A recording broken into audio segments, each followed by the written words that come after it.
creating entertainment from ourselves is very important as opposed to being entertained. Who's entertaining us? Who's creating these programs? Who's creating these shows? What's the goal behind them? What do they want from you? They want your time, and time's all you have.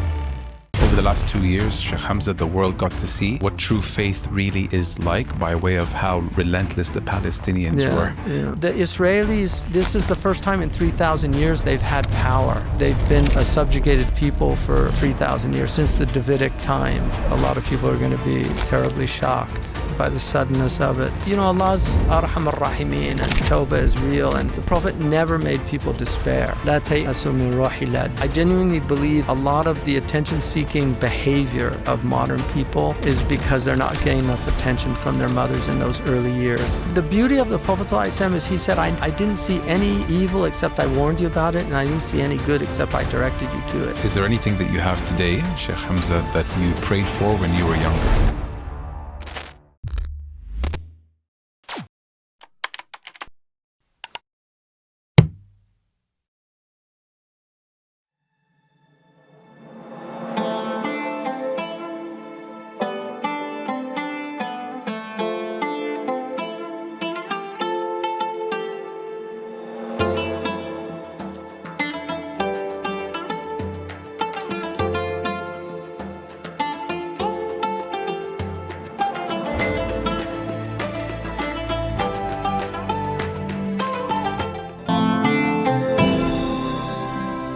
Well, as I start every episode, Bismillah ar-Rahman ar-Rahim. Before we kick off, I prepared a little paragraph, and it's only right that I do introduce you, Sheikh Hamza Yusuf. Sheikh Hamza Yusuf is one of the most respected Muslim scholars of our time. He's known for guiding young people who feel lost and distant from their faith. As co-founder and president of Zaytuna College, he brings deep Quranic knowledge and spiritual insight to today's challenges. His words help make Islam feel clear, meaningful, and alive. For anyone trying to come closer to God, his guidance offers direction, hope, and a renewed sense of purpose. Sheikh Hamza Yusuf, thank you so much for this honor. Alhamdulillah. We have some questions about life, about faith, that I think our audience really will resonate with, and those who don't know much about the religion, I think it'll bring them closer to it. And if I can start our episode today with a question: what's the hardest lesson life has taught you, and how has that shaped the person that you are today? Bismillah ar-Rahman ar-Rahim. I think those type of questions are always difficult to specify. I think life has lessons that are repeated until you learn them. So a lot of people, the same thing keeps happening to them over and over and over again. They don't really understand why, because they're not learning the lesson. I think the biggest blessing that I've had from the lessons that I had in life is that everything worth acquiring in life is extremely difficult, and that everything that is either worthless or of little value is extremely easy. And human nature is such that people choose the easy path. And I mean, obviously there's hadith about ma khuyira bayna amrin illa akhtara aysarahuma. The understanding of yusr for pre-modern people is very different from the understanding of yusr for modern people, because life on itself was very difficult. Whereas today, life is very easy, but internally it's much harder. In the past, the outward of life was very, very difficult, but the internal experience of life was a lot easier. And these are really a type of justice, I think, divine justice. Every age has its tribulations and trials. So for me, that's just something that I've seen, that those things that are really worthwhile are very difficult. They take a lot of time to acquire, and people, I think, waste their lives. A lot of people really waste time, the amount of time. And we're all time wasters. I mean, it's the human condition. Inna al-insana lafi khusr. Human beings are at a loss. Well, the loss is time itself, because that ayah is wal asri, swearing by time. And even if you look at the Arabic word asara ya'siru, the verb means to squeeze. And that's what time does to us. It squeezes us. Even to say it, you have to squeeze the ain letter. You know, you have to squeeze your throat in a way to produce that sound. And that's what time does. It squeezes all of us. And the Prophet ﷺ, when he first got the revelation, he was squeezed 3 times until he thought he was going to burst. So that's part of life, is that God will squeeze us so that we respond appropriately. And I think people just too often ignore those signs. Is hardship misconstrued? I mean, I look at my life, and anything hard that I went through shaped me the person who I am today. All of physical well-being comes from resistance, right? You have to resist food that's not good for you, right? And then you have to actually do physical resistance. So you have to use weights, and that's how you build the muscle. And the same spiritually. You're going to come up against things that you have to struggle with, but those things are going to fashion and form you. And then the other thing I think that's really useful is, because I lived with Bedouin for 7 years, and the Mauritanian Bedouin that I lived with are called Zawaya.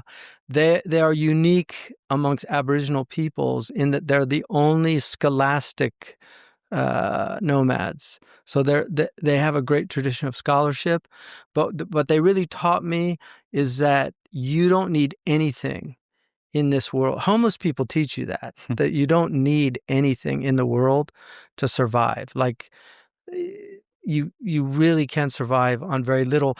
And we accumulate stuff. The more stuff you accumulate, the more time you waste, because stuff takes time. And so that zuhud is actually a type of intelligence of just, recognizing what's important, what's valuable, what's really valuable. People, I mean, I'll give you one example. I had a fire once in my house, good that my son started playing with matches that relit, and it was a pretty blazing fire when I went in. I have some really valuable manuscripts in my house. Didn't even occur to me. My only thought was to get my children and my wife out of the house. Qu anfusakum wa ahlikum nara. Like, I didn't think about anything valuable in the house. Nothing. Didn't even occur to me, like, go get the 800-year-old Quran that's upstairs. It just didn't occur to me. It was save my family. And I think in the end of the day, those are the most important things, just family and relationships.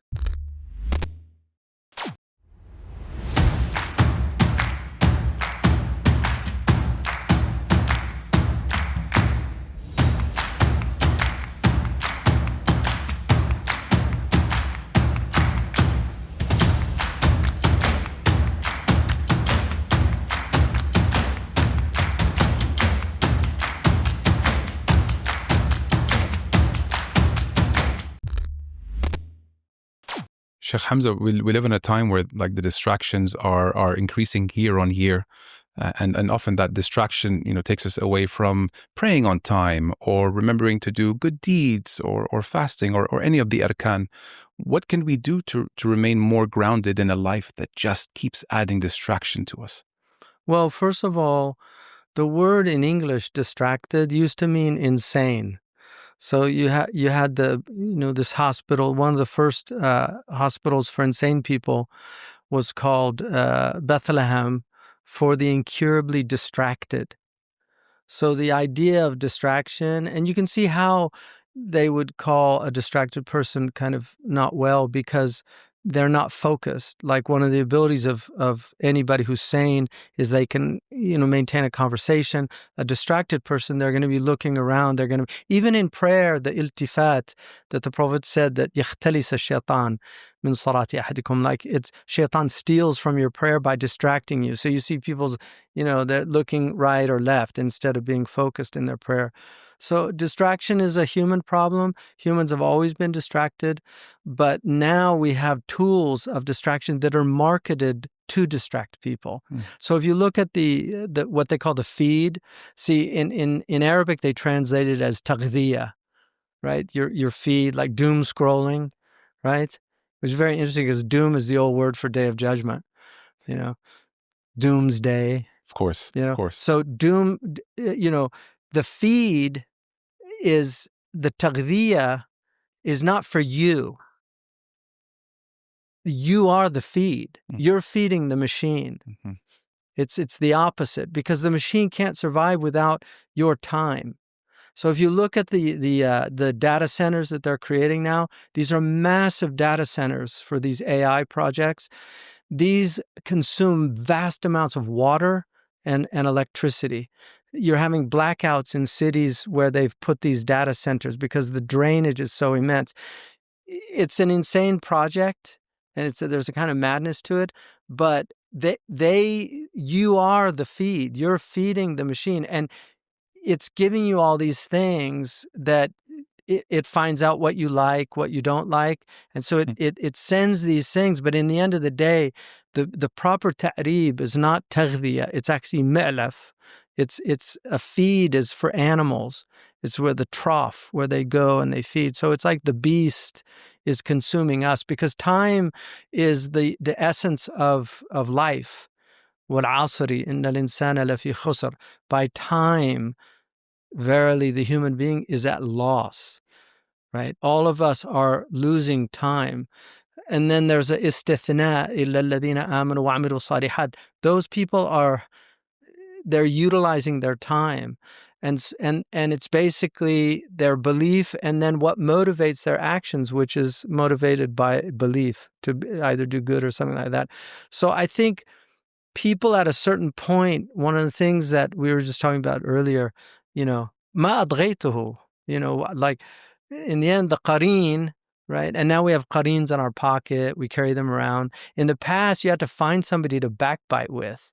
Now you just open your phone and call somebody. You can backbite wherever you are. In the past, like, you actually had to have another person next to you to do that. So this machine, which is an amazing machine, undeniably, but the impact that it's having on us, the anxiety it's creating, we know the social sciences in the anxious generation. Jonathan Haidt wrote the book about it. People aren't well because we need human communication. I mean, the one thing that you have, and this is something really important, and you come from these families that I've spent a lot of time with when I lived in the Hijaz, there's still a lot of human communication. They're still visiting, tazawur. It's less than it was in the past if you talk to your parents or your grandparents. But the West is losing that to a remarkable degree. Loneliness is a huge problem in the West. And the other thing that human beings need, in Allah la yamallu hatta tamallu, boredom, what they call malal, is very important in life for creativity, for lots of things. Like children, they will entertain themselves. And even in the Quran, Allah says that had He wanted to take entertainment, He would have done it from Himself. In other words, this isn't some TV show that God's watching for entertainment. So creating entertainment from ourselves is very important, as opposed to being entertained. Who's entertaining us? Who's creating these programs? Who's creating these shows? What's the goal behind them? What do they want from you? They want your time, and time's all you have. And in the end of the day, nobody is on their deathbed going to say, I wish I watched more Netflix. I wish I spent more time online. They're just not going to say that. And so it's a kind of intelligence. I think cultivating more intelligence in our societies. One of my favorite hadiths is, that the intelligent person, al-aqalu man dana nafsuhu wa amila lima ba'da al-maut. He disciplines his soul. And so it takes discipline. If you have, exercise is discipline. Not everybody exercise. In the past, like, I'll give you an example, a really interesting example. In my estimation. There's something, if you go to have a personal trainer, there's something they call farmer's walk. So they have you hold these two kettlebells and you walk like, you feel like an idiot, and you're walking, because farmers used to carry pails of milk right? So you're having to mimic what people did naturally to keep their bodies in shape, all right? And so the same for the intellect now, because people don't have to think anymore. They can just see what AI tells them. We're going to have to go to the mental gym as well, and to keep that active, because all this online stuff is dumbing people down to a significant degree, and they're not able to think in the ways that are necessary, especially to navigate an increasingly complex world. So I think it's, in the end, it just boils down to real discipline about how you want to spend your time, what you want to spend your time looking at. Those are the type of things that people are going to have to come to terms with. So undeniably, the AI and social media era is doing more harm than good to these young kids who are growing up in today's world? I mean, I think the social science is very clear on that. They're not well. They're not doing well.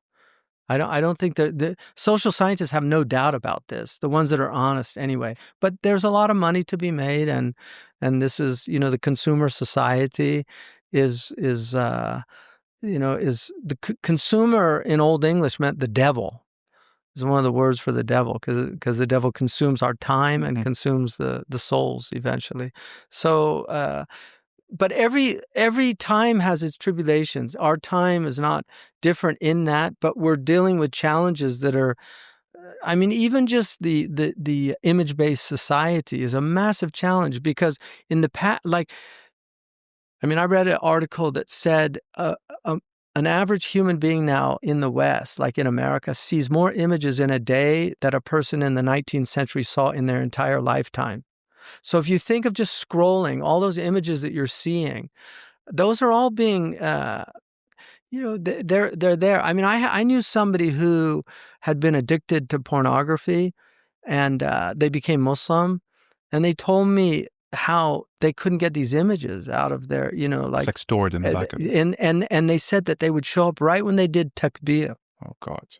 And they had to grapple with that. So what you put in, you can't get rid of. The Salaf were very careful about inna sam'a wal basar wal fu'ada kullu ulaika kana anhu mas'ula. You're responsible for these inroads, and I think people have to take responsibility. Nobody really wants to take responsibility, but in the end, we have to take responsibility. The Quran says when people are told about what they did, ma qaddama wa akhar, right? يُنَبَّأُ الْإِنسَانُ يَوْمَئِذٍ بِمَا قَدَّمَ وَأَخَرَ بَلِ الْإِنسَانُ عَلَى نَفْسِهِ بَصِيرٌ. It's a istidrak. Bal is harf istidrak. It's like saying no, rather.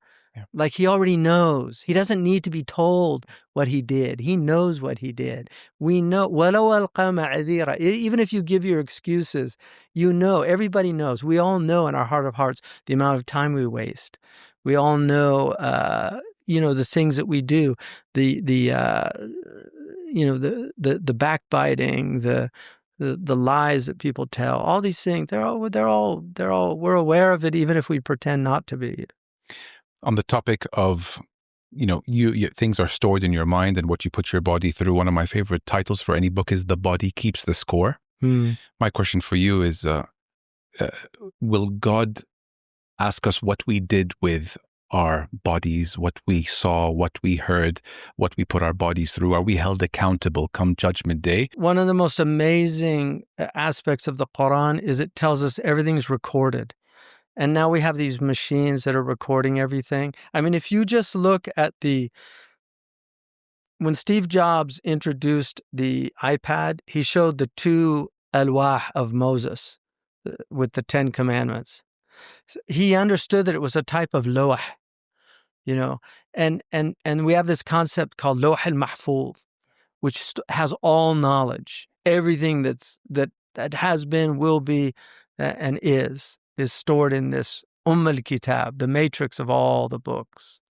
And so now we have in our handheld devices that are an analogy for that. Like Allah has shown, سَنُرِيهِمْ آيَاتِنَا فِي الْآفَاقِ وَفِي أَنفُسِهِمْ. Like Allah is showing us these signs in our time that nobody could have imagined, that you could hold in your hand a lawh that has all this information that human beings have ever had since the beginning of recorded history. It's all right there in the hand. And you just Google and it'll tell you things, and you could look up hadith, you could look up tafsir, everything. It's all there. Who would have thought a handheld device? But Allah told us there's this Lawh al-Mahfuz that records everything. There's people now that record their whole lives online. So, and then there's something called the ard, which is where you're actually shown your life. So there's sitr, so people get private viewings. You know, like you have wealthy people have these private viewings of films that there's private viewing. But then we have, like in the dunya, to use an analogy, we have something called Sony Pro Cut. You know, this is like, you probably use it, right? My editors do, yeah. So Sony Pro Cut, you can cut out things. Well, that's called Toba. Right? Like you can edit your story if your Toba is accepted. So there's things that, and ya satir, you know, but Ibn Ata'illah, he says that the real desire for sitr is from Allah. Like you're worried about people, but you're not worried about the creator of people. Yeah. So that's something to think about. But I think, you know, Allah's Arham ar-Rahimin and Toba is real, and you don't want to make people, the Prophet never made people despair. You know, La tay'asu min ruhillah. Don't despair of the grace of God, you know, the mercy of Allah. You know, He's Arham ar-Rahimin. Allah is all merciful, all compassionate. Rahman ad-dunya, Rahim al-akhirah, you know, so that's really important. Toba is always open. There was a famous singer in America who won a Grammy, and at his awards ceremony, he's looking at the most debauched people in America. I mean, these are like the most profligate people. And he said to them that his father had told him that you can become so defiled in this world that even your parents will denounce you. But you have to remember, God will always believe in you to make tawbah, to restore, like he used the word repentance. You know, and so it's important that to keep the door of repentance open. I mean, we have pretty much a serial killer that the Prophet ﷺ had. He killed 99 people. He went to a monk. He asked for tawbah. Monk said, nah, too many people. You're going to hell. So he made him his 100th. Just decided to kill him. Then somebody told him, no, you should go to the land of the Muslims, because they have the door of Tawbahs open. So he set out, is in the Riyadh al-Salihin, famous hadith. He set out, and on his way he died. And the angels fought over, was he with adhab or was he with rahmah, punishment or mercy? And so the angel said that God said to measure the earth to see which one he was closer. And he was closer to the land of the Muslims. So he got his intention, which was Tawbah. He hadn't even made Tawbah yet, but he was forgiven for his niyyah, his intention. So that's important. No matter how defiled somebody is, they need to recognize that that door is always open to them. But they should be humble. Like if you've sinned a lot and then you make tawbah, don't become self-righteous and start telling other people, you know, how bad they are. Because you see that some people, you know, like you get this Muslim who hits like 50 or 60 and suddenly he's super Muslim, even though he lived this horrible life, you know. I've seen those people. Yeah, we've all seen that character. You know, people should, I mean, I could tell you a story, but I won't, of somebody who was like that. Maybe offline. Maybe. Yeah. Anyway. Sheikh Hamza, when approaching people who don't believe or refuse to believe, how do you go about explaining to them that the religion of Islam is the truth? I mean, first of all, I think everybody's on a kind of path to God. Everybody, every human being, we're all headed back to God, whether we know it or not. Everybody's on that path. And there are people that just for whatever reasons, and there are many reasons, they're in a state of kufr, which in Arabic, kafara, which may be related to cover in English. It means to cover over something. Yakfuru yughatti al-badra. Yani the farmer is called kafir. A'jab al-kuffara nabatuhu. In the Quran, the kuffar there are the farmers because they cover the seed. So kufr is really a kind of awareness, but then you hide it. And so there's an idea, istayqanat anfusuhum, you know, like they know it in their souls. And that came from all the ayahs that that Moses showed the people of Pharaoh's people. So jahadu biha, they denied it. وَاسْتَيْقَنَتْ أَنفُسُهُم. So I think juhud is just something, it's part of a segment of humanity that they just deny reality. In terms of Islam, I think the biggest barrier for most people is the state of the Muslims. Even though, like, we're here in Medina, and it's amazing to see the devotion to the palpable peace that's in this city. It's just such an extraordinary place. People feel it. Even some of these non-Muslims now that come, they feel it. And there's definitely a devotional element in Muslims that you don't see. I've been to the Vatican many times. The Vatican is like a museum. People go and they look around, but you don't see a lot of people praying there or in the pews. It's more of a museum.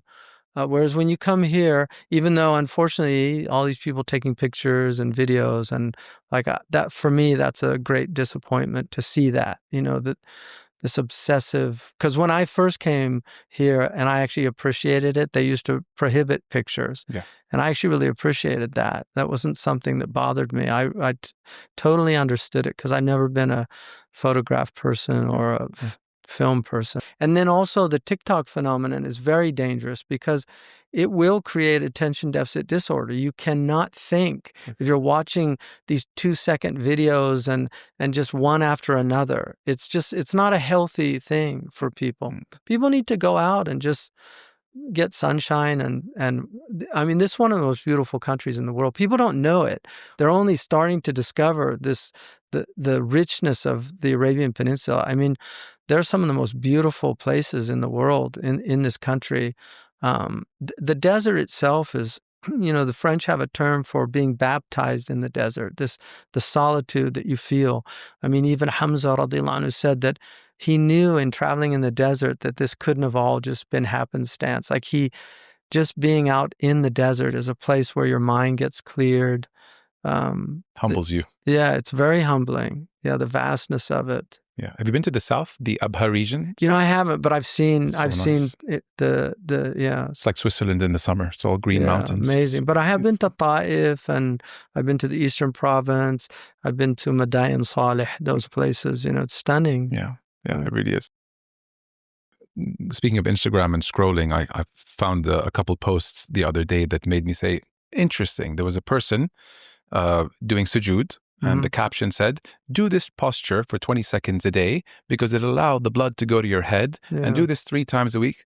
I was like, guys, that's sujood. So fasting, I think those Muslims do those. Yeah, exactly. Yeah. That's what they do them because so go ahead. 5 times a day. Yeah. So my point is that post of sujood being something that the West is now saying, this is important. Fasting, meditation, all trending in the wellness circles today. Yeah. But we've been doing it for 1,400 years. Yeah. What does that surge of interest tell you about us being right all along? Well, it's interesting because in the West now, we finally have shoes that slip on. Like it took them 1,400 years to catch up to Muslims.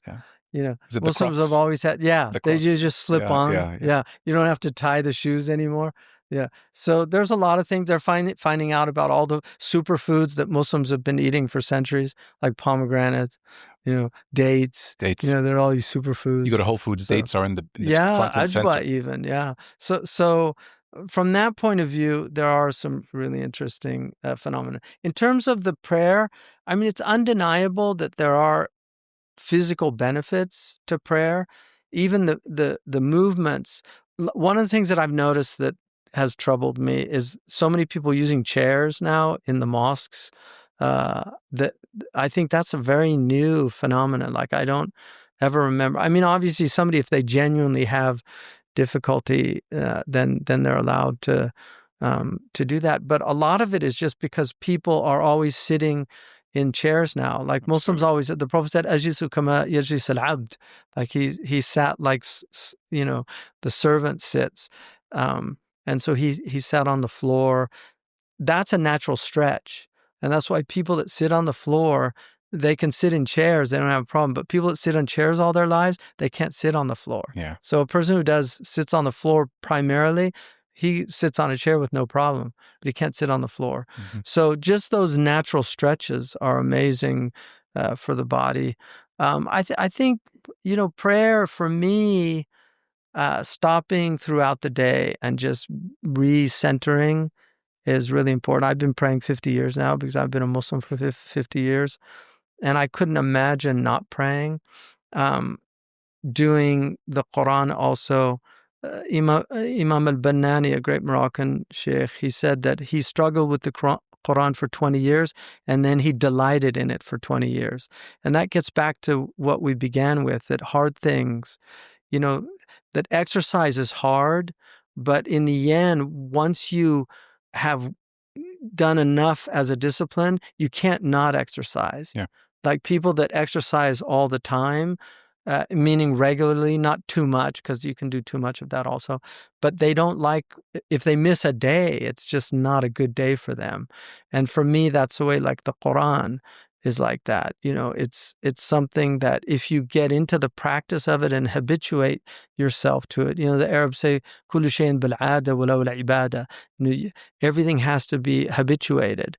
And that's something, it's one of the amazing things about our religion is the regimentation of devotion. But that regimentation, if you're not doing it as a practice, you're not getting better at it.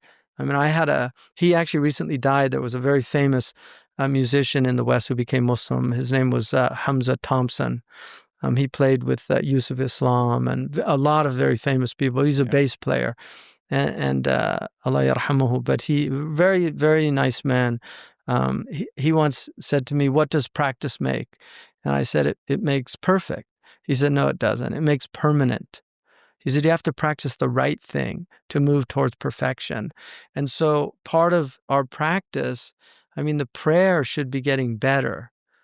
If you're doing the same prayer every day and you're not getting better at it, and that again takes discipline. So all these things just take discipline, but you will get the benefits of it, the spiritual and the physical benefits of it, if it's done properly and done, with this idea of a regularity that leads to a kind of perfection. It's very interesting. So your experience with prayer should change as you go through life.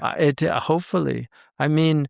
The Prophet ﷺ if anything, إِذَا حَزَبَهُ أَمْرٌ, if any affair troubled him, التجأ إلى الصلاة. Like he would go to prayer. استعينوا بالصبر والصلاة. He would go to prayer. A lot of people, when they don't know what to do, it's pray, right? In the world we live today, a lot of people reach for, the toxins of life when faced with hardship. Reading some Quran, dua, or pray is the answer. The tilawa is amazing. Quran, especially your Arabs. It's really sad for me to see the loss of Arabic. Like I know so many families that speak English. Their younger kids here speak English. Sometimes more than Arabic. The thing about English, it's a much lighter language on the tongue. It's kind of an easier. We don't have these letters like ayn and ghayn and dad and ta and ha and kha. You're using the entire vocal range, whereas English, it's much more in the mouth. Mm-hmm. So you don't really have these glottal stops. You do in England, like wa'a. They say wa'a. Like they have a Hamza for a T, Watford. If you're from like Watford, yeah. So that's a Hamza, right? Yes. But Arabic is such a beautiful language. It's by far the richest language. Al-Khalil ibn Ahmed al-Farahidi, the great first lexicographer, the first real dictionary in human history, is from Al-Khalil. And he was an amazing man. But he actually worked out through this combinatorial method, which from it came algebra and many other sciences, including the science of cryptology. And Alan Turing, the famous cryptologist who broke the Enigma code of the Nazis, he initially used Al-Khalil's method to try to break it, but he was unable to, and then he ended up using the computer. But he worked out that there are 12 million. This is like 3rd century. He worked out there are 12 million words in the Arabic language using the combinatorial method. Isn't that amazing? Yeah. It's also a language that is very creative.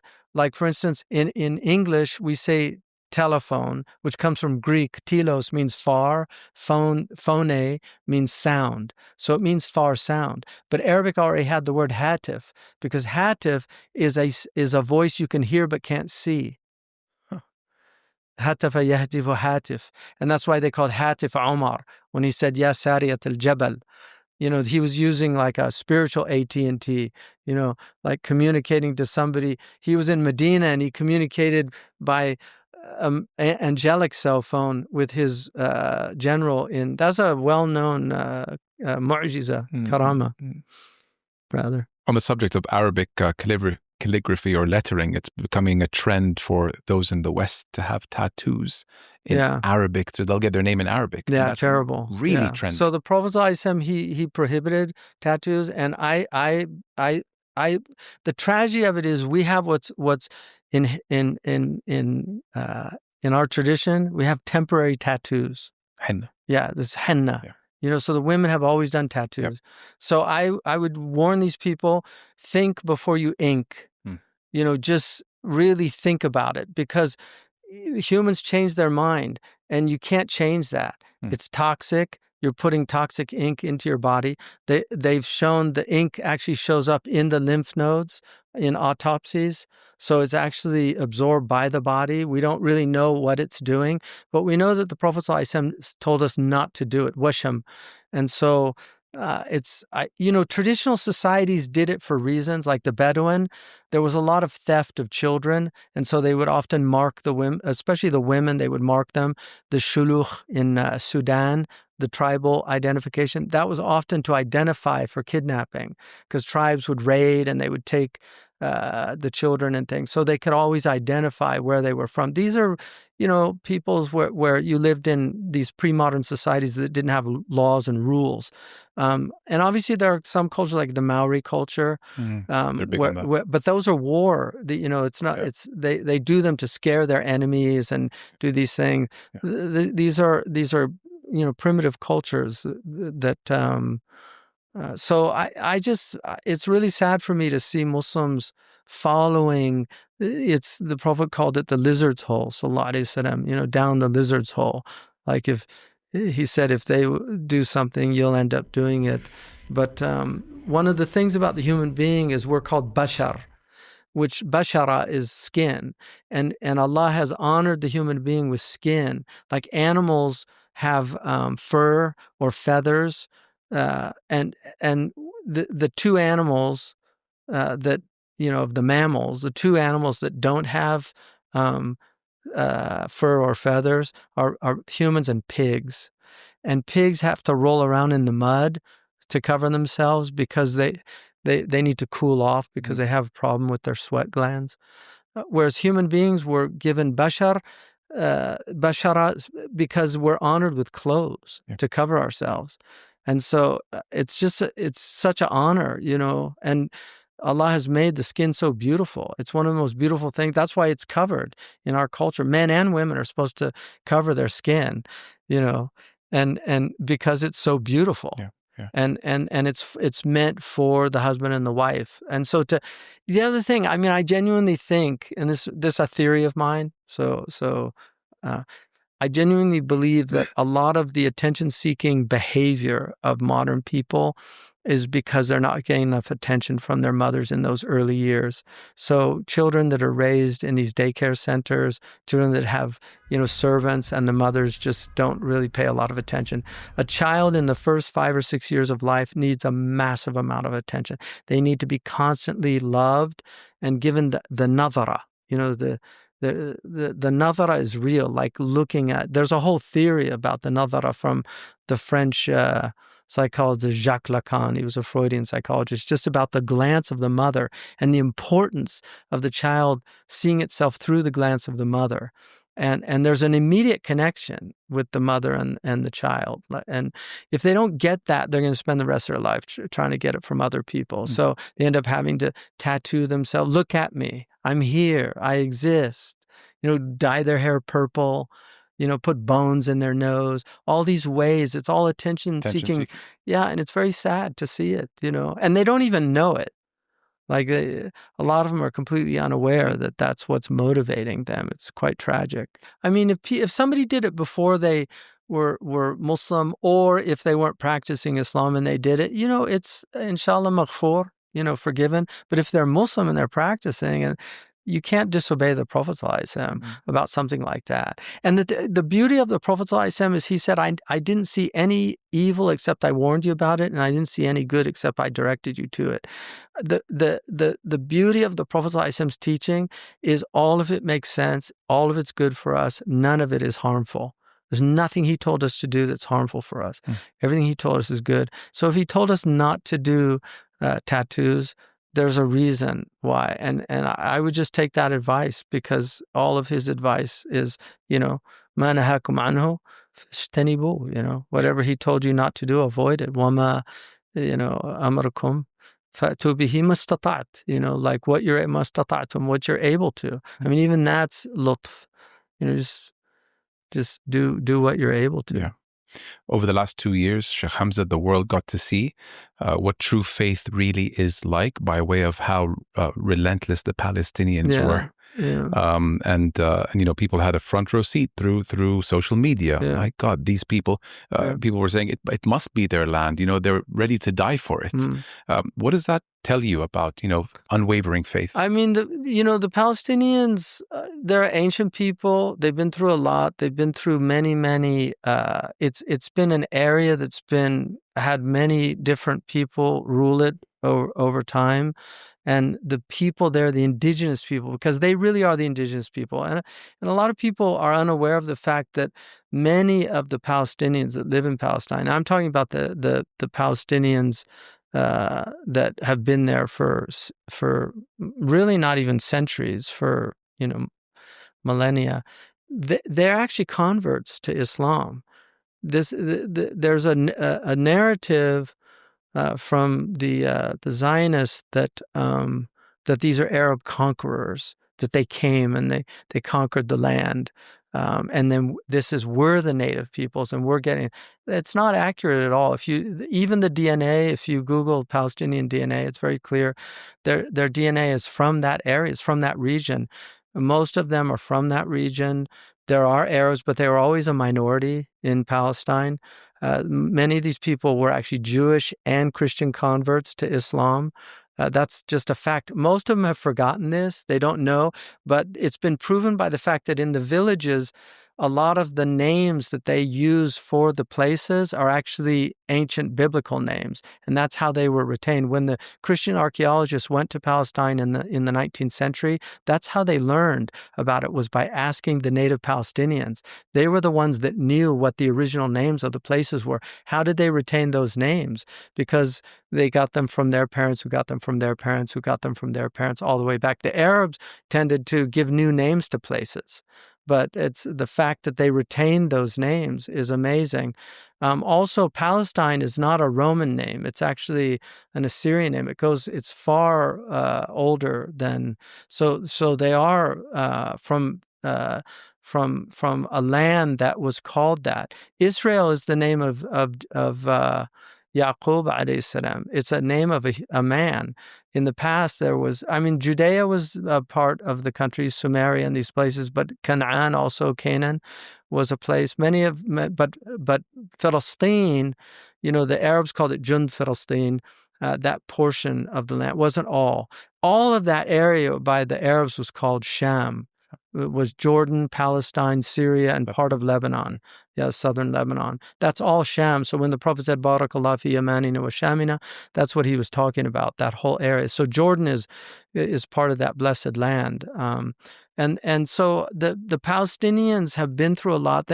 They lived under Christian occupation for 191 years. People forget that. Even when Salahuddin in 1183, when it was reconquered by Salahuddin, it didn't last that long. They actually got it back because the Amir in Egypt, Al-Kamil, was under threat in Dimyata, and he didn't have enough military to defend the country. So he ended up actually making a treaty with Frederick II, and he gave them back Al-Quds. But then after that, you got this amazing Central Asian army that came down that had been displaced by the Mongols, and they ended up getting Al-Quds back. And then the Mamluks came, and so they finally recovered the land. So 191 years, people forget Beit al-Maqdis was a stable for the Templars. The Masjid al-Aqsa, the Beit al-Maqdis actually had a cross on it. So these things happen in history. This thing is there now, and the Palestinians, it's amazing. There's a sakina, obviously, that Allah has put in the hearts of a lot of people there. And so they wouldn't be able to survive without some kind of divine sustenance. And I think, a lot of the Israelis obviously recognize something about that, and it creates a kind of fear. But a lot of people have been really shaken by that in the West. People have become Muslim from it, witnessing. We've seen that in the United States. The Israelis, this is the first time in 3,000 years they've had power. They've been a subjugated people for 3,000 years, since the Davidic time. And so they've just proven that they can't handle power in Israel. They're not capable, because their religion, they're told to be a light unto the Gentiles. They're supposed to show people how to live. But what's happened has just shown that they're not capable of handling power. Yeah. And the only people in the region that have ever handled power properly are the Muslims. They protected the Christian sites. If you look at all those sites, those are all Ottoman buildings that they preserved, all those sites. The Church of the Sepulchre was actually protected by the Muslims. Omar refused to pray in it because he was worried that the Muslims would make it a masjid if he prayed in it. And so he did not pray, even though they offered him to pray. There's a book called When the Christians First Met Muslims, which shows that the Christians saw the Muslims as liberators. This book was written by a non-Muslim from Stanford University, and it shows that the Byzantine Muslims, the Orthodox Muslims, were the ones that were troubled by the Muslims because they unsettled their hegemony. But all of the Malikite, the Jacobite, the Nestorians, all these minority Christians, the Muslims said, no, you're all Christian and you're free to practice your religion. So they saw them as liberators. They shared Christian churches. The Muslims prayed in their churches. This is all well documented. So it's an amazing story, and it's not over. And وَالْعَاقِبَةُ لِلْمُتَّقِينَ. So, but these things that have happened to the Muslims throughout the centuries. There's a very important book by William Polk called Crusade and Jihad, the 1,000-Year War between the global North and the Muslim South. And he shows in that book, since 1521, there's been an onslaught from the global South against the Muslims. And we've kind of been doing the same thing over and over again. And so people have really kind of found fault in me because I'm very anti-war. I don't believe in modern warfare. I think it's a very evil way of solving problems, and the vast majority of victims are women and children. And I don't believe any Muslim who has a heart can watch women and children be so cruelly subjected to aerial bombardment or anything like that and support modern warfare. I just think there has to be other ways of dealing with this. Gandhi had, the closest person to Gandhi, his name was Abul Kalam Azad. He was actually born in Mecca. He was half Arab. His mother was from Medina, and he studied in Mecca. He was a scholar. He actually initially wanted to fight the British using terrorist tactics. And Gandhi convinced him that they're very good at dealing with violence. He said, we need to use a different strategy.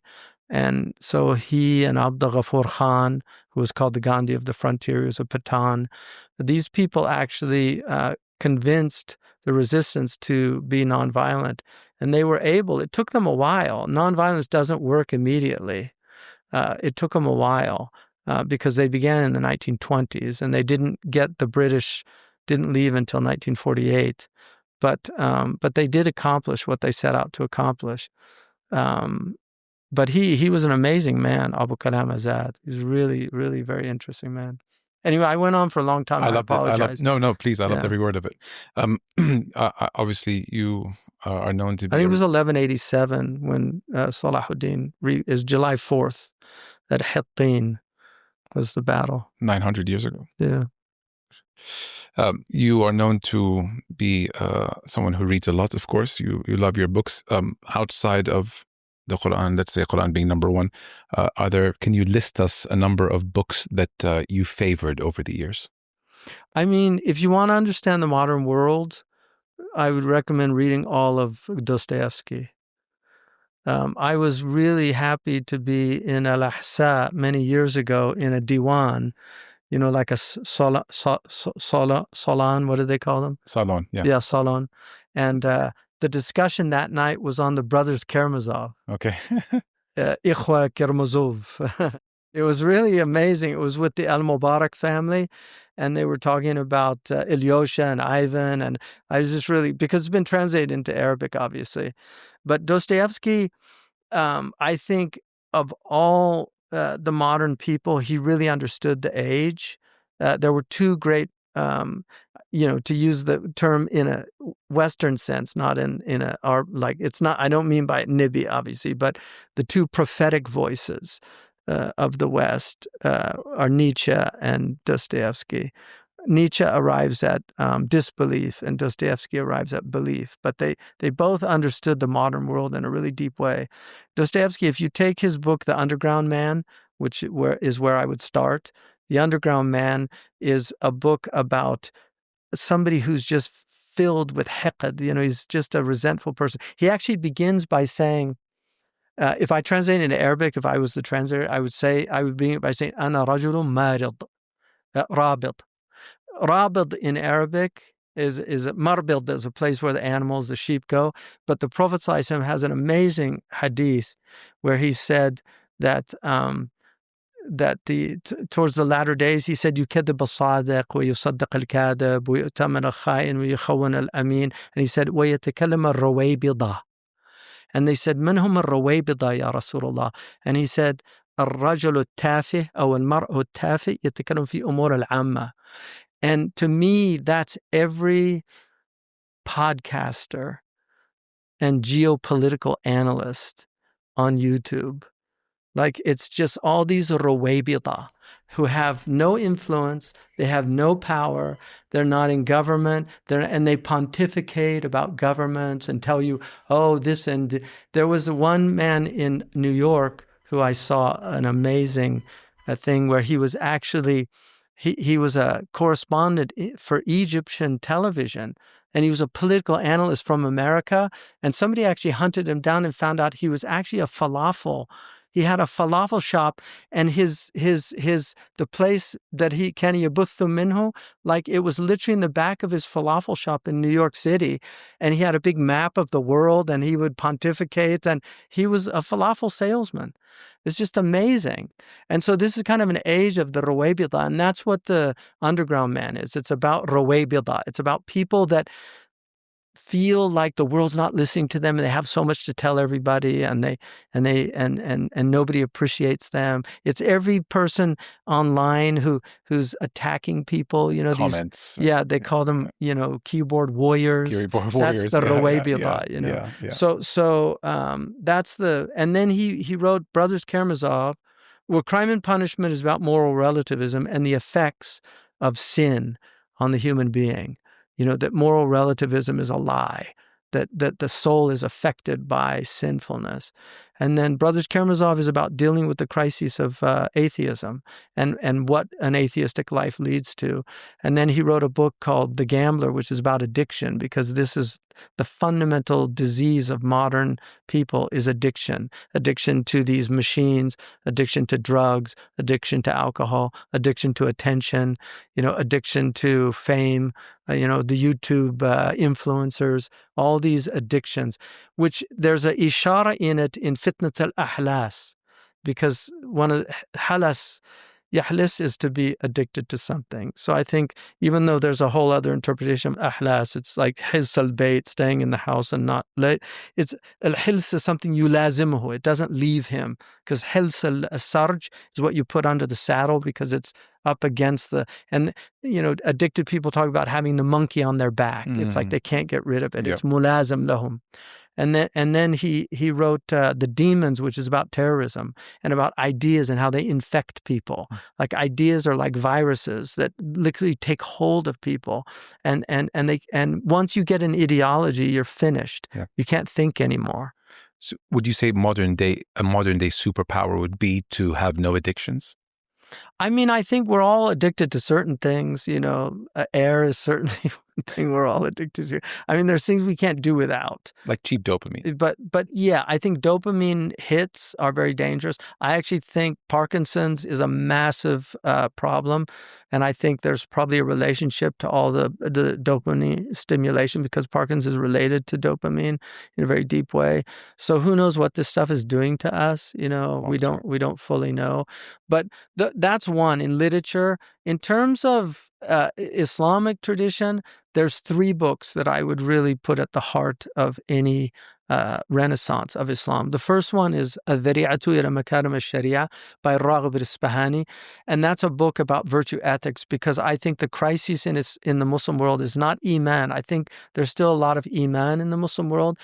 It might even, it's weak, but it's there. Like you scratch the formica of even a secular Muslim and you'll hit the bedrock of a believer very often. Like even, I won't say which country it was from, one of the Gulf states. He was drinking in a bar in London and the man asked him where he was from. He said he was from one of the Gulf countries and then he said, oh yeah, Islam, that horrible religion. He started talking bad about the Prophet. The guy broke a bottle and literally cut him. So it's like even bad Muslims will have this kind of intense visceral reaction to somebody speaking ill of the Prophet ﷺ, which is amazing. So that I think the dhariya is really important, because the crisis in our ummah is an ethical crisis. We've really fallen in terms of our moral capital. Mm-hmm. We don't have much to offer, and so that's a book about how really to inculcate a virtuous human being, how to bring about the individual khalifa, like to be a steward for God in the world. The second book is Siraj al-Muluk, which I think would solve a lot of the problems in the Muslim world, because one of the conditions of Muslims today, they really genuinely believe it's shart min shurut al-iman to hate governments. There's so many Muslims that just think you cannot have a good opinion of any government. And one of the things that book does, and the thing about Abu Bakr al-Tartushi, the man that wrote it, he had nothing to do with government. So he didn't have a horse in the race. He didn't have an axe to grind, as they say. He was somebody who just understood the blessing of government. And the thing about government, he says, government is like weather. When you think of weather, you don't think of the floods and the tadmir, the destruction of weather. You think about the positive things that, sunny days and breezes and rain that brings the crops to fruition. And that's generally, and the majority of government is like that. People don't realize, like I was on a plane once, leaving a Gulf country. I won't say which one it was, but they were going to another Gulf country, and I said to him, we were just talking, and then I said, "Do you go there often?" He said, "Yeah." I said, "Oh, you have work there?" He said, "No, I just like to go there." I said, "Why?" He said, "Because they serve their people. It's a much better country than my country. And I said, what's wrong with your country? He said, they don't do anything. He literally said to me, he said, ما يعملوا زفت. And I said, zift? He said, zift, nothing, ولا شيء. And I said, like, do you have water that runs in the house? He said, طبعا. I said, isn't that from the municipalities? You know, I said, you have roads? He said, yeah, طبعا. Does he have lights? He said, yeah. I said, you have postal service? You know, and I just started just enumerating all these things. I said, you have aman? Is there aman? He said, yeah, alhamdulillah, we have aman. I said, no, you can't say zift. And you have, I mean, okay, so they don't do everything you like, but they do a lot of things. Yeah. And one of the most powerful verses, it's part of a verse, but one of the most powerful, if you want to understand success, all you need to know is these few words. Allah says, "Udhkuru ala Allah la'alakum tuflihun." Remember the bounties of God that you might flourish. Mm-hmm. And I think part of the reason why the Muslim world is not flourishing anymore is they've just forgotten the bounties of Allah. And I can give many examples. People say, oh, these evil governments. Well, why are they evil? Like, what have we done anything? Do we have any responsibility? Because that's one of the things that Tortushi says, that if the Ra'iyya complains about the Ra'i has as much haqq to complain about the Ra'iyya. There's a very famous story when Ali, radiallahu anhu, somebody said, you know, when Abu Bakr and Omar were in power, we never had any of the problems we have since you and Uthman got into power. And Sayyidina Ali said, when Abu Bakr and Omar were in the Sultan, he said, they had people like Uthman and Ali under them. He said, now I have people like you under me. And there's a real truth to that, you know. So people want their rulers to be salihun, but they themselves aren't salihun. وَكَيْفَ مَا تُكُونُونَ يُوَلَّ عَلَيْكُمْ. You know, in fact, he says, Tortushi says, I used to hear that hadith, because it's a weak hadith, but he said, I used to hear that hadith, حَتَّى ظَفِرْتُ عَلَى مَعْنَاهُ فِي كِتَابِ اللَّهِ. I found the meaning in the book of Allah. وَكَذَلِكَ نُوَلِّي بَعْضَ الظَّالِمِينَ بَعْضًا بِمَا كَانُوا يَكْسِبُونَ. And like that, we put some oppressors over other oppressors because of what they were earning. And so I think, you know, just acknowledging a lot of the good that these governments have, you know, they're and people think, oh, they're all in their palaces just enjoying everything. The real people that actually rule, they don't sleep well. They're constantly dealing with, I run a small college, and I have every night, I'm like, oh my God, budgets and this, and it's like a tiny little college. Yeah. And I'm like thinking, what's it like to run a government with millions of people in a world that's constantly fluctuating, currency crises, you know, energy crises, you know, and then you have security, you have all borders and I mean, I don't know. Like, we should be praying for them. You know, I always wanted to do, because it always struck me as very ironic that many years ago, because I used to spend the last 10 days of Ramadan in Mecca, and I always was struck by the dua. Is like they would say, you know, Allahumma ansur al-Muslimin, and then the decibels would go way up, Ameen. But then when they say, Allahumma aslah wulata umurina, Ameen, you know, it'd be like, and it's like, not the same emphasis. Why don't you want their islah? Like, you know, we're supposed to, in the Imam Tahawi's Aqidah, it says we're supposed to pray for, وَلَا نَدْعُ عَلَيْهِمْ وَإِنْ جَارُوا عَلَيْنَا. We don't imprecate against them. Even if they're unjust to us, we pray for them, for their guidance. Yeah. And Abu Hanifa said the stupidest people are the people that imprecate against their rulers because they're praying against themselves. Yeah. Like he said, they're just not intelligent people. So I think that book is a real healing for people just to think about, you know, لَإِنْ شَكَرْتُمْ لَأَزِيدَنَّكُمْ. If you're grateful, Allah will increase you. I was once, many years ago, I was in the Mamlaka, and I was in a taxi, and he stopped to get gas, and I said, he started complaining about how high the gas was, and in those days it was like 25 cents a liter. And I said, no, don't complain. I said, it'll just get higher. I said, be grateful. And it'll either stay the same or get lower. But if you complain, it's going to get higher. You know, and that's what whining does. You know, it's not, shakwa is, I mean, complain to God, but don't complain to God's creation. Yeah, that's actually a personal rule of mine. You know, stop complaining, work harder. and life has been easier. Counting blessings, I think, is something that if people did more of, they would realize that they have everything they need. We spoke about books. I want to speak about the book. Do you have a surah or an ayah that when you land on, Sheikh Hamza, you get emotional or you almost cry? There's it's all depends on, because I read the Quran, I do juz a day, and I tend to either stawqafatni ayah, then I go to the tafsirs, usually while I'm reading it.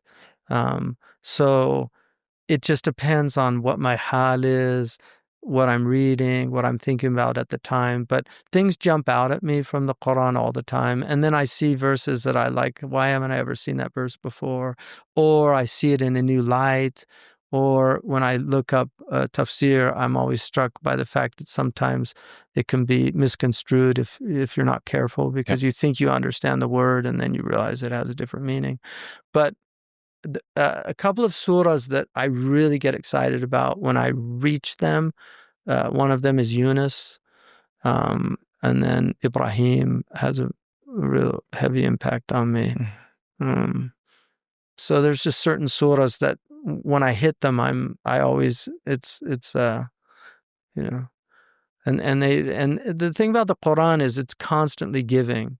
Yeah. It's just never, if you read it on a regular basis, and the more you read it, over many, many years of reading it, it gives more and more to you. And then like today, we were in the Haram and we were reading Fakhruddin al-Razi's commentary on Tilka Hujja wa Tilka Hujjatuna Atainaha Ibrahim ala qawmihi. So we read that tafsir, and he gives, because the tartib is very unusual in that there's 18 prophets that are mentioned in that, and it's a very unusual tartib, but he gives the most incredible interpretation of why Allah uses that tartib. So there's nothing fortuitous in the Quran. There's nothing that's happenstance. Every letter, every word, even the mudud have meaning. If you look at the mudud, I'll give you one example.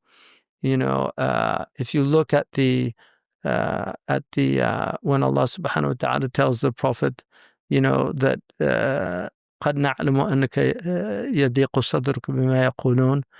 Allah tells the Prophet just to فَسَبِّحْ, and then be amongst the people of sujood, and then he tells the Prophet, وَعْبُدْ رَبَّكَ حَتَّى يَأْتِيكَ الْيَقِينَ. But then the very next verse, which is the beginning of the next surah An-Nahl, أَتَى أَمْرُ اللَّهِ فَلَا تَسْتَعْجِلُوا. So even in that med, it's first of all, it's fi'l madi, it's in the past tense, but it's maqdi. It's like the amr of Allah is coming. Don't try to hasten it. And one of the things of this ummah is that they yasta'jilun. Khabbab ibn al-Arat, when he came to the Prophet, he was in the dhill of the Kaaba, and he came to complain to the Prophet about what they were, because they were really having a hard time. They were being tortured and punished. And the Prophet ﷺ, he got up and he just said to him, the people before you, they used to get sawed in half, and that didn't prevent them from being. But he ends that hadith, which is in al-Bukhari. He says, he tells him, he said, Wallahi la yutamminna Allahu هذا الأمر حتى يركب الراكب من صنعاء إلى حضرموت ولا يخاف إلا الذئب في الطريق. They'll only fear the wolf on the road, And then he says, ولكنكم قوم تستعجلون. You're trying to make something happen before it's time. And I think that's been the problem with this ummah for a very long time. Things are in God's time, not in our time. And sabr is miftah al-faraj. And people say, oh, how long we're patient? Sabr is not tahammul. Al-himar yatahammal. Like a donkey will bear. But a donkey, sabr is bil-ihtisab. You have to have ihtisab and patience. So a donkey is not patient. A donkey yatahammal al-mashaq. But it's not la yasbiru alayh. It's the human being that can. And sabr is الصبر على طاعة والصبر عن المعصية وصبر على قضاء الله. That's sabr. It's like that you're in obedience, you're not in disobedience, and you're accepting the qada of Allah subhanahu wa ta'ala.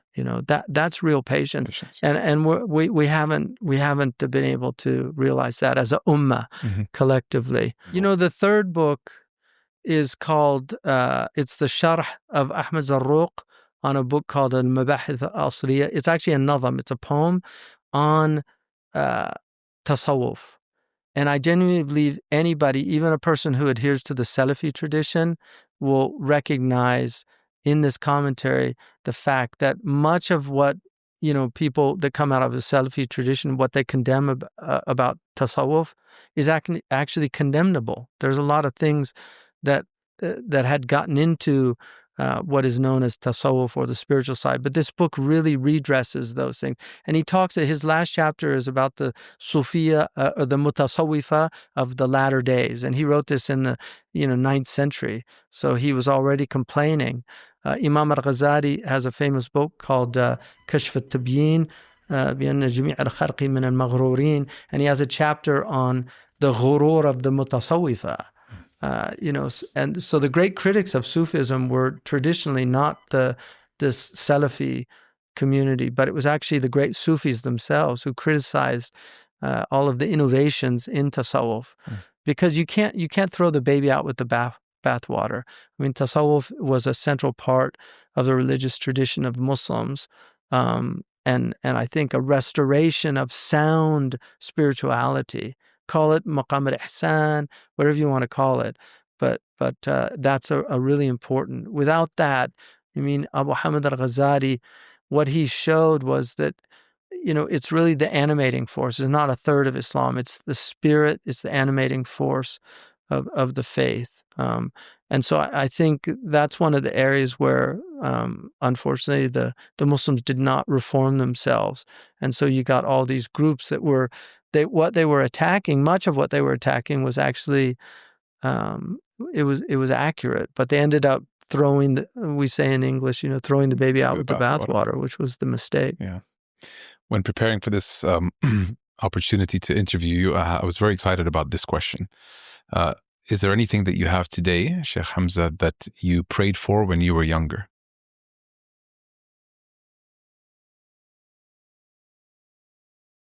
I've had so many answered prayers, alhamdulillah, but I've always, I've never asked for specific things. So they say there's been more spilt tears over answered prayers than unanswered ones. And I think there's a lot of truth to that. It's always best to ask what's good for you, to ask Allah to give you what's the best thing for you. And in that way, all my prayers have been answered, because I've never asked for specific things other than guidance for my children. Like I do ask for guidance for my children, because I have 5 boys, and every parent worries about, especially in the world we live in with all these mughriyat and temptations and things. Yeah. I tried to translate the word khira in English, but it's just not resonating the same way. Khira, yeah. And I use it a lot now. No matter what happens, if I miss a flight, if I can't shoot an episode, whatever, it's khira, God's plan, God's protecting. That's such an important, another important element to Islam is the idea of just submission. And, the poet, he said, Sallam li salma, سير حيث صارت واتبع ريح القدر دير حيث دارت. Salma, they say, is like Sharia, like Sallam li Salma, follow the Sharia, but then just let the winds of fate take you where they take you. You can't, there are certain things we have control over, and then there's other things we have no control over. And distinguishing between those two is a hallmark of kind of intelligence, because there's just things that are going to happen. And you just kind of accept them and just move on. Mm-hmm. Yeah. And I'll close with this one. What would you want to be remembered for? I am totally uninterested in being remembered. Yeah. I hope, whatever I've done while I've been here was beneficial. Somebody asked me, "Oh, you have to think about your legacy." I'm totally uninterested in legacy. I'm interested in what's going forward. What I'm taking with me into my grave. Those are things that concern me more. I'm not, I'm aware at a certain point, I think everybody has to come to terms with their own limitations, their own, mediocrities and things. Somebody, if I was a footnote, I would be amazed, because history has very few truly great people. And I think that one of the great blessings of my life is like kind of recognizing people of my time, both Muslims and non-Muslims, and just trying to read their works and understand them. People like Sayyidina Qibr Atas, Sheikh Abdullah bin Bayya, and a few others in the non-Muslim world. There's been people that like William Polk is somebody, people like that. Just identifying those people in any time. They're very rare people. And those are the people that last in history. They're the ones that are remembered. I mean, we're just lucky if we'll be remembered in 3 or 4 generations. So I'm not going to worry about that, and I'm not really interested in it. Just my hope is on the Day of Judgment, inshallah, najat and najat. The Prophet ﷺ, on his deathbed, he said, as-salat, as-salat, wa ma malakat nisa'ukum wa ma malakat aymanukum. Those are things he told. He said, prayer, prayer. Remember your women, treat your women well, and then treat your servants well. Because the thing about mistreating servants, it's dhulm. So, a'udhu billah, Allah puts you over some people and then you treat them and then you wonder like why you're being mistreated by time, by your, So I'm just not interested in legacy. Marcus Aurelius in the Meditations, he said, the same idiots around today are going to be around 100 years from now. Like, do you really care what people think? So people that care what people think are just, I think they're wasting their time. Most important thing is what does God, where are we in that grand scheme of things with Allah? Because each one of us is a miracle. Each one of us has incredible potential, and each one of us has been blessed with this short time. It's not a lot of time, and it's dissipating. The however long we've been speaking, that it's gone, and we can never get it back. And we're all heading towards our grave. None of us know when that hour is, but the readiness is all. That's the most important thing, is just being ready for it. Because when it comes, a lot of people are going to be terribly shocked by the suddenness of it. And the Prophet ﷺ, he thought about it every single day of his life. He woke up in the morning, Alhamdulillah alladhi ahyani ba'da ma amatani wa ilayhi an-nushur. That was the first thing he said. He was reminded of resurrection. Like, I've been resurrected. Sleep is a small death. I've been resurrected. And when he went to sleep, he didn't expect to see the morning. That was every day of his life. And if you live your life like that, it's not a morbid life. It's like, it's going to be exciting. It's going to be amazing. Life is amazing. I mean, I read an article about this 100-year-old Japanese man. It was in New York Times last month. He was 100 years old, and he fixed bicycles. And he went to work every day, and they asked him, like, wasn't he tired of it? He said every night he goes to sleep excited about the next day. Who's going to come to my bicycle shop? Who am I going to meet? I mean, that's a bicycle repairman in Tokyo. It's like life is this amazing journey and all these amazing people that we meet along the way. So we just have to make the best of our times, inshallah. Through the ups and downs. Yeah. Thank you so much for this honor. I really appreciate your time. And I just want to say thank you so much for what you have done in representing our religion, both in the West and in the East and the Middle East. We're lucky to have you. And I'm lucky to have you on this podcast. So thank you so much for your time. Alhamdulillah. Much appreciated. Thank you. أيها الإخوة المشاهدون السلام عليكم ورحمة الله وبركاته.